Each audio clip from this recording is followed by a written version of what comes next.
Ladies and gentlemen, and welcome to this meeting of the Cabinet. This first meeting of the Cabinet today. We have another one scheduled after the full Council meeting. I welcome all those who are present today, including those members of the public and press who continue to join us via the live stream to YouTube. And during the live broadcast, may I just remind members and officers to please ensure that your mobile phones are placed in silent mode and that microphones are switched off whilst not in use. Right, agenda item 1, apologies for absence, member services. Thank you. We've had apologies from Councillor Christie, Councillor Mrs Laws and Councillor Woolwork. Councillor Mrs Laws will be here later, but not Thank for you this very much meeting. indeed, but not in time for this meeting. Right, agenda item 2 are the previous minutes of Cabinet, which are to be found on pages 3 to 8 of the agenda pack, and I'll ask if you agree that they are a correct record of the meeting, which took place on the 16th of June 2025. May I ask any member who does not agree with the minutes to indicate that now? I'll take that as agreed, then thank you very much indeed.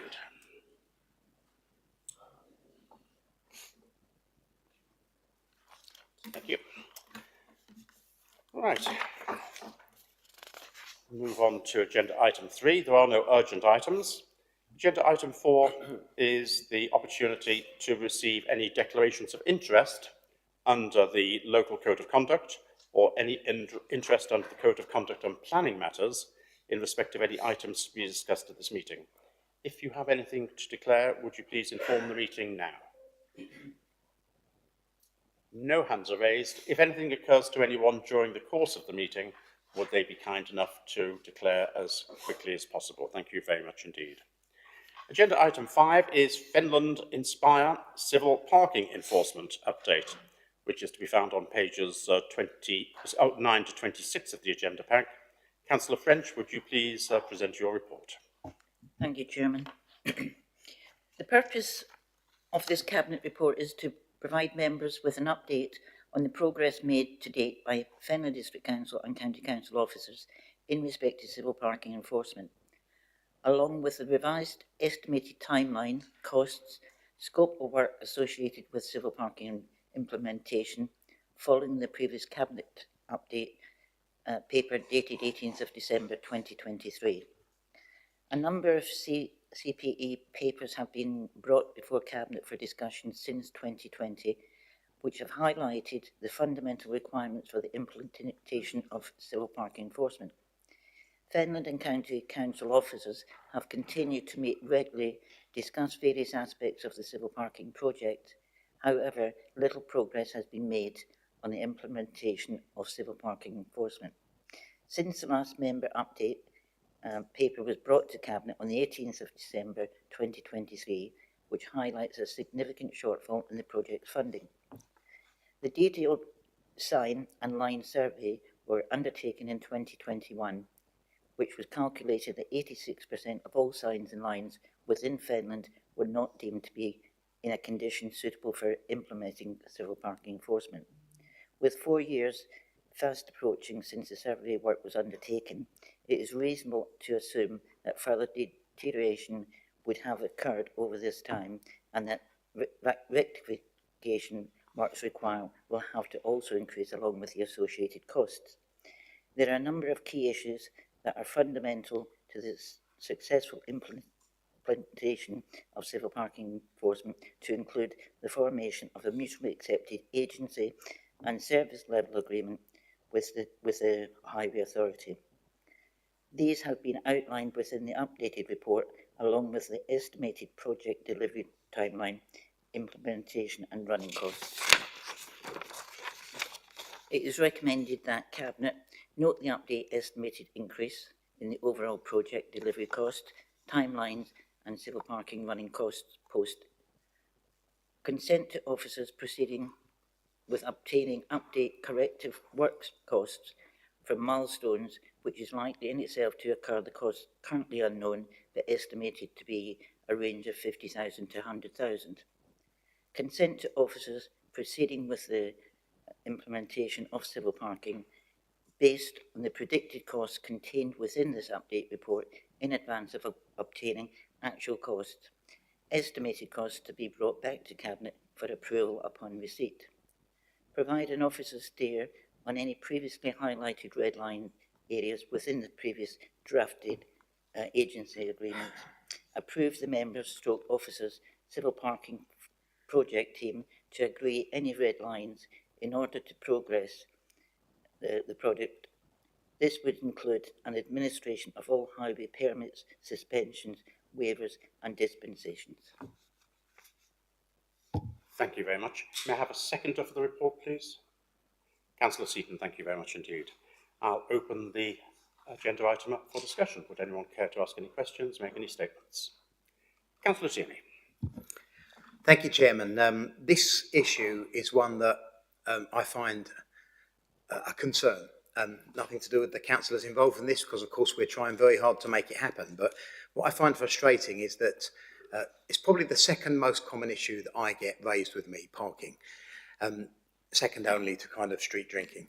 And as the second most common issue that I get asked, people often seem to think that we've been trying to do it, we haven't managed to do it, and so Fenland District Council are somehow at fault. And I find it frustrating because, of course, we know that's simply not true. The problem is that the signs and lines are not up to scratch. That is County Council's responsibility. And no matter how many times we ask them to do it, they don't do it. It's their job to do it, and they should have done it, and they are refusing to do it. And that's what we've been stuck with. And I do tell people this, but unfortunately, we have other people out there telling people things that aren't true. One ex-councillor I had a discussion with online was telling people that we'd given up on it in 2019 because it was too expensive. They were outright lying, and I pointed this out. But I think that this information is very unhelpful because FDC and Councillor French are doing everything we can to push this through. And had County Council done the work that they should have done, we would already have pushed it through. But we haven't, and that's the logjam. So I really hope that we're going to be able to use some of the Fenland Inspire money to finally make it happen, even though technically we shouldn't have to. But we are stepping up because no one else seems to be prepared to do it. And I think that's a commendable thing for Councillor French and the Council to be doing, and I hope the public understand that. Thank you. Thank you, Councillor Tierney. Councillor French, you'd care to come back? Yes, I'd like to just respond to Councillor Tierney. Thank you for that. We do have, the leader and I do have a meeting next week with officers, because obviously some of these costings, we want a little bit more information. One thing that I am concerned, the amount of money that's possibly going to cost for us to employ milestones. They've already spent £100,000 of our money. So I just don't want it to be another 100,000, and that does not include actually correcting what's wrong. That is just a consultation. Thank you. Anyone else? No, well, I will say a few words then. Councillor Tierney, you're entirely correct that the two things which had really made it difficult for us to proceed with CPA was that the County Council was refusing to bring the lines up to the standard that they should have done, and also that they were making unreasonable requirements so far as a long-term arrangement was concerned between ourselves and the Highways Authority. I took informal and no-cost legal advice to see if there was any possibility that we could, in any legal way, force them to carry out their responsibilities and to get the lines and signs up to standard. And rather to my surprise, it turned out there was no legal way whatsoever to oblige the County Council to do that. As far as the terms and conditions are concerned between ourselves and the County Council, they have not moved any significant way on that, I'm sorry to say, but it's all now becoming rather academic, because very shortly after CPE is likely to be able to come into force, we and the County Council will both be abolished, and both sides will be actually the same organisation, will be in the same unitary authority. So the distinction about who's responsible for what will no longer make any difference at all. So there's no reason at all for us not to push forward. It will take quite a considerable amount of money, it has to be said, from the Fenland Inspire project in order to move forwards. But as you said, Councillor Tierney, it really is something which many residents are absolutely fed up with. They do want to see action taken, and if we can push this forwards, then it's a very good thing for us to do indeed. Right, nothing else from anyone? Fine. I'll take the recommendations which are set out on pages 9 and 10, but not quite in the order that they're given. The first and third of the recommendations request the Cabinet note the updated information in relation to the predicted delivery costs and the delivery timeline, and to decide whether to authorise officers to continue with the implementation of CPE based on this information. First of all, is the report duly noted? Those in favour, please show. That's duly noted, unanimous. Thank you very much indeed. And are members in agreement that the proposals with regard to CPE should continue? Those in favour, please show. And that's agreed unanimously. Thank you very much indeed, members. With that agreed, the fourth and fifth recommendations are to provide a steer on the previously highlighted red line areas within the preliminary agency agreement, and to delegate authority to the CPE project team to agree the final red line areas and take all associated action to bring the project to a conclusion. Members, are the red line areas agreed? Those in favour, please show. That's all agreed. Thank you very much indeed, unanimously. Is it agreed that the CPE project team should have delegated authority to take all necessary steps in relation to the red lines as are necessary to bring the project to a conclusion? Again, those in favour, please show. And that's agreed unanimously. And finally, the second recommendation was to agree to officers procuring additional input from Milestone at a predicted cost of £50,000 to £100,000. Is that now also agreed? Those in favour, please show.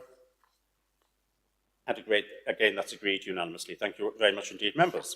We can move on to agenda item 6, which is Fenland Inspire project play equipment. Item 6 is on pages 27 to 34 of the agenda pack, and is a Fenland Inspire project update in relation to play equipment. Councillor Seaton, would you please be kind enough to present your report? Thank you, Chairman. This report demonstrates the broad range of play areas that the Council offers our community in Fenland, and recommends an approach to ensure that the existing facilities remain fit for purpose in the medium term, whilst also recommending an approach to adding new facilities or enhancing existing facilities. The Fenland Inspire project has several work streams, namely assessing the need for new play areas near residential areas. This is essentially a mapping exercise to identify any cold spots where a residential location lacks a local play area. If there are a few cold spots, I would also like officers to recommend enhancements to existing play areas. It should be noted that any play area must be located on FDC-owned land. A play area that has already been assessed as requiring replacement is the small facility at Westmead Road in Wisbech. The current location under trees is poor and has led to deterioration of the safety surface. As you can see, the report recommends removing the current play area and developing a new one in the same green space, but away from the trees. The value of this work is in the region of £60,000. With an excess of 300 items of equipment, the Council's play area equipment is worth significantly more than £1 million to replace. That value excludes fencing, gates and safety servicing.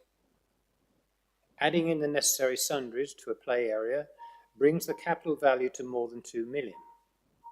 This excludes skate parks or MUGAs and the Wisbech Park splash pad.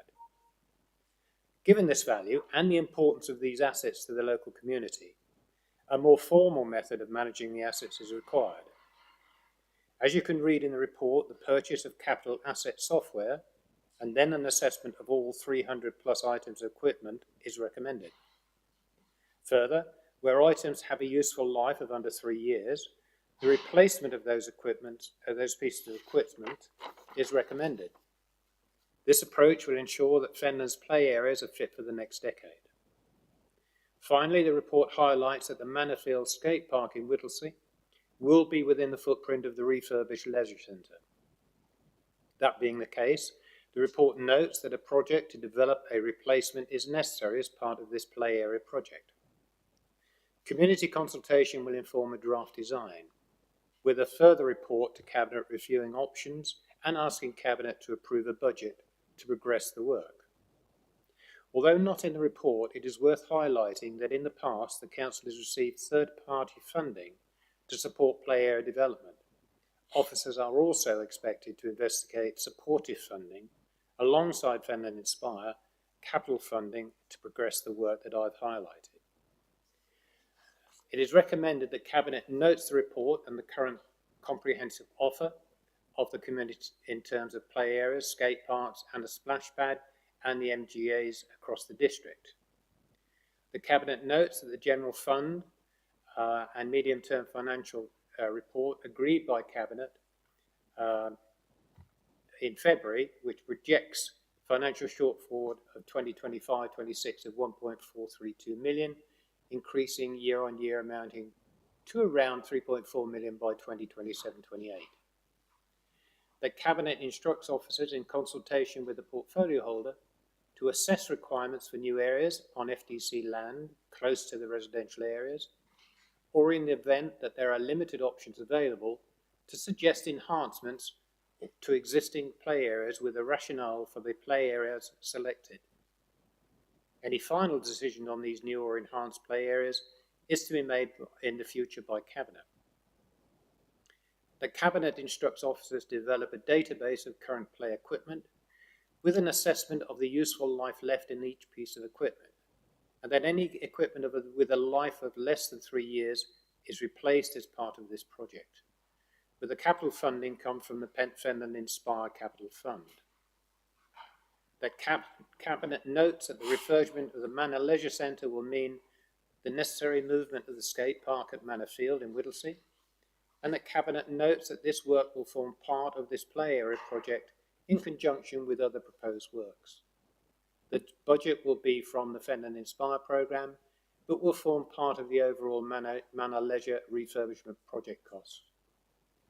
The Cabinet authorises the monitoring officer in consultation with the portfolio holder of Fenland Inspire and the leader of the council in his role as portfolio holder for finance to execute and complete all requisite legal and governance documentation in relation to Cabinet decisions made regarding the matters outlined above, and that Cabinet authorise the Section 151 officer to make all necessary financial arrangements with the Fenland Inspire capital budget to carry forward decisions made by the Cabinet as a result of this report.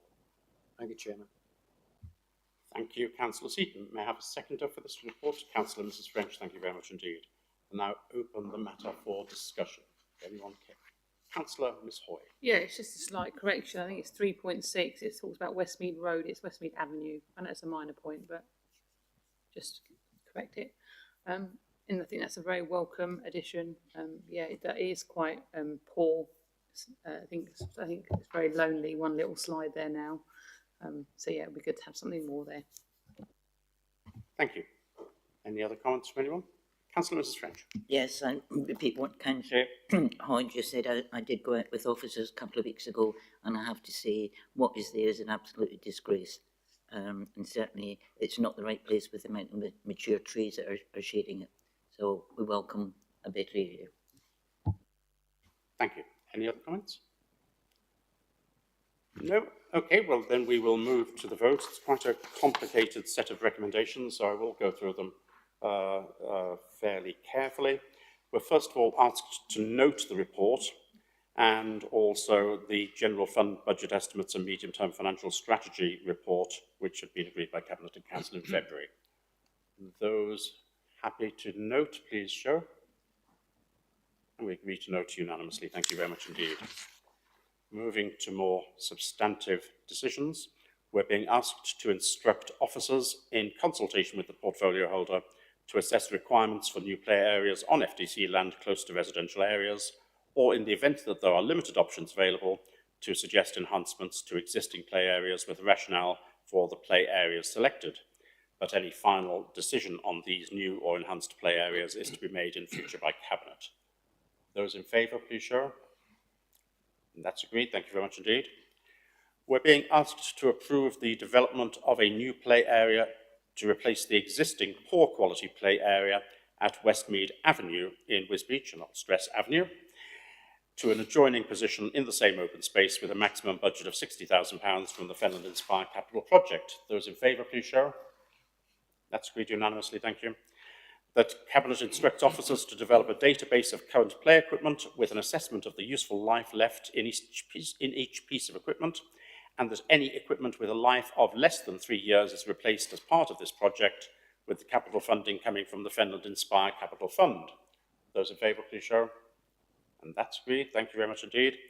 The Cabinet notes the refurbishment of the Manor Leisure Centre will mean the necessary movement of the skate park at Manor Field in Whittlesea, and the Cabinet notes that this work will form part of this play area project in conjunction with other proposed works, with the budget being from the Fenland Inspire programme, that will form part of the overall Manor Leisure refurbishment project cost. Those in favour, please show. And that's agreed unanimously, thank you. And finally, the Cabinet authorises the monitoring officer, in consultation with the portfolio holder for Fenland Inspire and the leader of the council, in his role as portfolio holder for finance, to execute and complete all requisite legal and governance documentation in relation to Cabinet decisions made regarding the matters outlined above, and the Cabinet authorises the Section 151 officer to make all necessary financial arrangements within the Fenland Inspire capital budget to carry forward decisions made by Cabinet as a result of this report. Those in favour, please show. And that is agreed unanimously. Thank you very much indeed, members. Right, we may now move on to agenda item 7.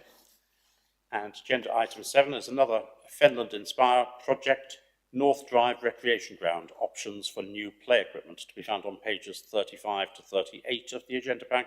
Councillor Seaton, please would you present your report. Thank you, Chairman. As we can see from the brief report, officers have considered options for North Drive following the discussion in Cabinet last November, when it was decided that a community orchard was inappropriate and the options for a skate park should be considered. As you can see, any new facility should be sited within the larger green space. This is to ensure that local residents are not disturbed by the new facility. Additionally, the report highlights that the original land discussed in November should be used for the necessary biodiversity net gain required as part of any planning application for either BMX pump track or skate park. The report asks us to approve community consultation regarding the option of either a BMX pump track or a skate park. BMX pump tracks have become very popular in recent years and are an evolution to the track that existed in this park for some time. In order to decide which option the council ought to take forwards, community consultation is appropriate, and I ask colleagues to support the report's recommendation, which are that Cabinet to instruct officers to proceed with a community consultation regarding the option of either a skate park or a BMX pump track in the location described above on the open space at North Drive Recreation Ground in March, and that Cabinet to note the original space discussed by Cabinet in November 2024 to be designated as a space required for biodiversity net gain following the development of either a skate park or a BMX pump track. Thank you, Chairman. Thank you, Councillor Seaton. May I have a seconder? Councillor Mrs. French, thank you very much indeed. I'll open the matter for debate. Councillor Mrs. French. Thank you. Yes, I welcome this. I was one of the county councillors for that part of town until May this year, and I served county for 8 years. And sadly, North Drive has been the most deprived area. It is the most deprived area in March, and they've got so little facilities over there. We're well served in West End Park. I think it's high time that the kids in North Drive have actually got something better. So I do welcome this. Thank you very much. Councillor Tierney. Thank you, Chair. I think I just wanted to say it's important to get the consultation on this one right. And the reason is because quite often with consultations, young people are missed or don't see it or don't respond to it. But in fact, that's probably the majority of the people that are likely to use whatever is chosen. And the danger with old people like myself making decisions like that or pitching into a consultation is we'll say what we think young people want, but what they'll actually want and use is probably quite different to what I imagine. So I think it's a good idea if you're choosing between those two quite different offers to make sure that young people get a good chance to respond. I don't know exactly how we will do that, but I think it's worth focusing on. Thank you. Thank you, Councillor Tierney. I think that's a really sensible comment that you make, and I'm sure officers are listening to that. But we have to be quite open in listening to what young people say, And if they tell us something entirely different, we actually have to pay attention to that as well. So let's not tell them they've got a choice between A and B and nothing else. Let's make sure that, to quote Judge Judy, we have our listening ears on. Councillor Seaton. Yeah, thank you, Chairman. And the very good comments that Councillor Tierney has made, and I have instructed officers that to make sure that the younger element of during the consultation is taken note of, and that they are given every opportunity to contribute to that consultation. Thank you. Thank you very much indeed. Councillor Mrs. French. Thank you.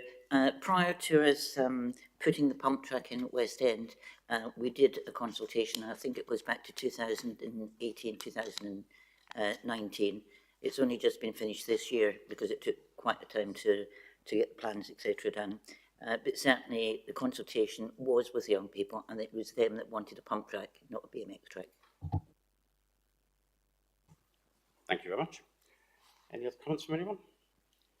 Right, well, the recommendations are for us to instruct officers to proceed with a community consultation regarding the option of either a skate park or a BMX pump track in the location which has been described on the open space at North Drive Recreation Ground in March, and for us to note the original space discussed by Cabinet in November 24 to be designated as space required for biodiversity net gain following the development of either a skate park or a BMX pump track. All those in favour, please show. And that's agreed unanimously. Thank you very much indeed. Right, we can now move on to agenda item 8, which is the annual report. Now, the annual report is, not surprisingly, produced every year, and it highlights the work which has been done over the last year, showing what our performance has been and linking those priorities to our business plan.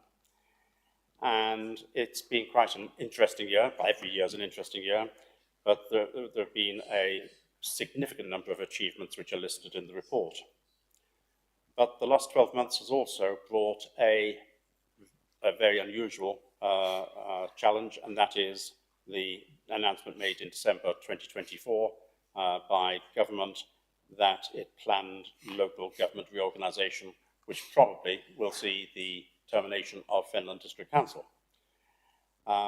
We've also reported on the fact that for a second year running in last year, we reduced the council tax and saved more money for local taxpayers.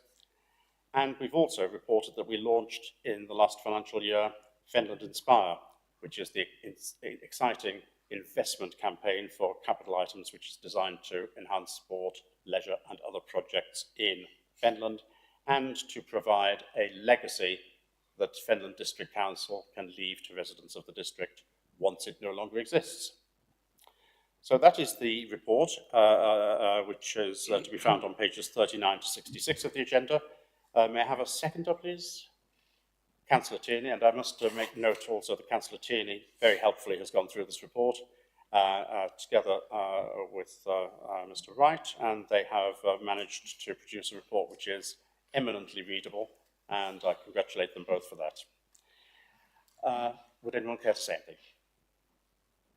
No one? The recommendation is for Cabinet to approve the annual report for 2024-2025. Is that agreed? Those in favour, please show. And that's agreed unanimously. Thank you very much indeed.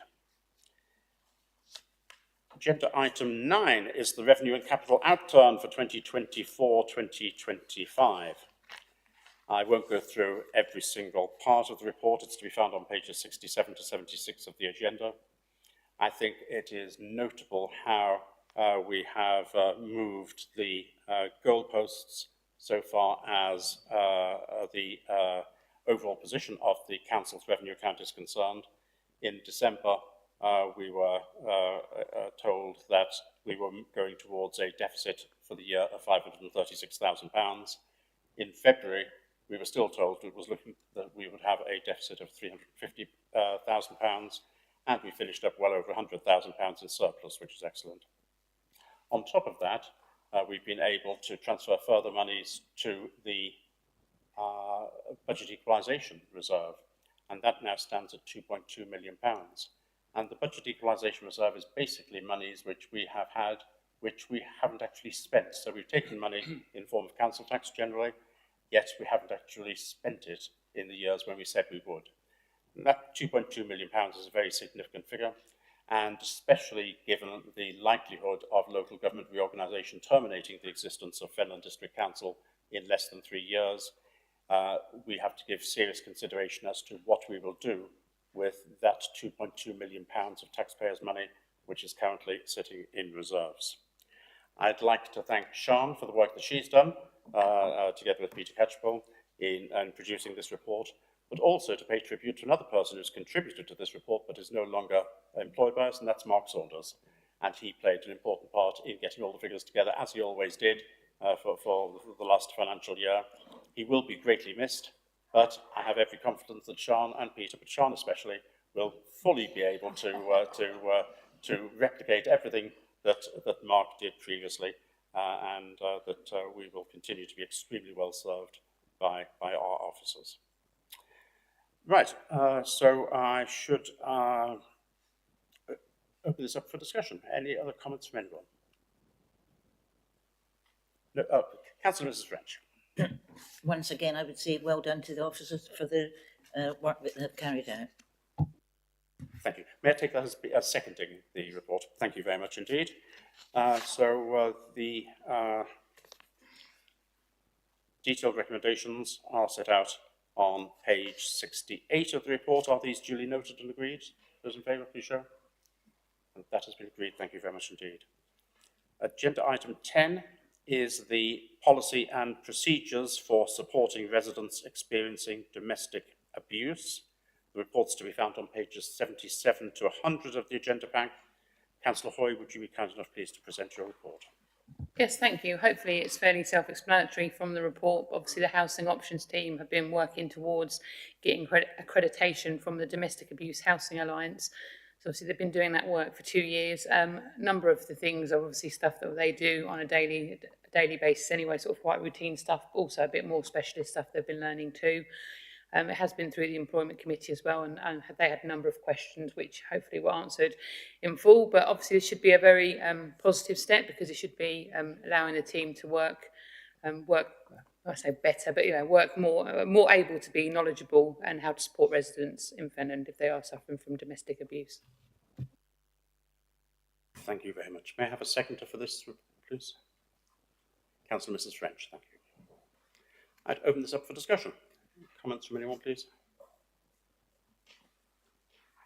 That's a very good report, Councillor Hoy, and I'm pleased that it's been brought forward, and it is, of course, a very serious issue which affects far, far too many people. Right, if there are no speakers, then the recommendation is at page 77 of the agenda and is for Cabinet to approve the policy and procedure as set out at Appendix B. Is this agreed? Those in favour, please show. That's agreed unanimously. Thank you very much indeed. Agenda item 11, pages 101 to 102 of the agenda pack, is the draft 6-month Cabinet Forward Plan. Are there any questions or comments on it? No, then we will note that for information. Agenda item 12, there are no urgent items for this agenda item, which allows us to move to agenda item 13. Now, the next item on the agenda is a confidential report on port operations. Members will note that it has been proposed that this report is exempt from publication in accordance with paragraphs 3 and 5 of Schedule 12A of the Local Government Act 1972, and this is because it contains commercially sensitive information relating to FDC and to third parties. The report also references legal advice which is subject to legal professional privilege. For this reason, it is considered in the public interest that the information is maintained as exempt at this time. Is that agreed? Those in favour, please show. That's agreed unanimously. Thank you very much indeed. Councillor Tierney. Yes, thank you, Chairman. I wanted to just say something about this because of something that I've seen in the public domain. It's not going to breach any confidentiality. Don't worry.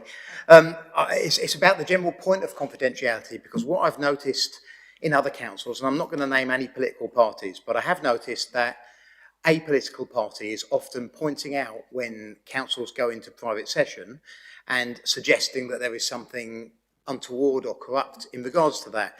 And I think perhaps the public don't always realise that there are legal reasons why we must sometimes go into private session. And they tend to be if there's something we're discussing, money matters that affect outside businesses or affect the contractual way that we work. And always we take legal advice before we do this, and we always try to avoid doing it where possible. It just worries me that this is being politically abused when in fact every council has to do it sometimes, and it's just part of the process. Thank you. That's extremely helpful. Thank you, Councillor Tierney. It is a requirement of the Local Government Act 1972 that in certain circumstances, which are really common sense circumstances to be quite honest, that certain matters are to be discussed as exempt items and therefore not publicised, and it would be harmful to the council and potentially to third parties as well if we were to discuss such matters in public whilst there are ongoing negotiations and discussions taking place. And additionally, there is a general requirement that legal advice which is provided to the council on matters such as this is confidential, and that goes beyond the Local Government Act 1972. But you are entirely correct. It is a very standard way that it is necessary, it is legally necessary for a council to move forwards. And those who wish to make mischief, I'm sorry to say, Councillor Tierney, will always make mischief, and they won't allow the facts to get in the way of that. Right, so we have agreed, I believe, to take this as exempt. Member Services, would you please advise me when the live feed is terminated?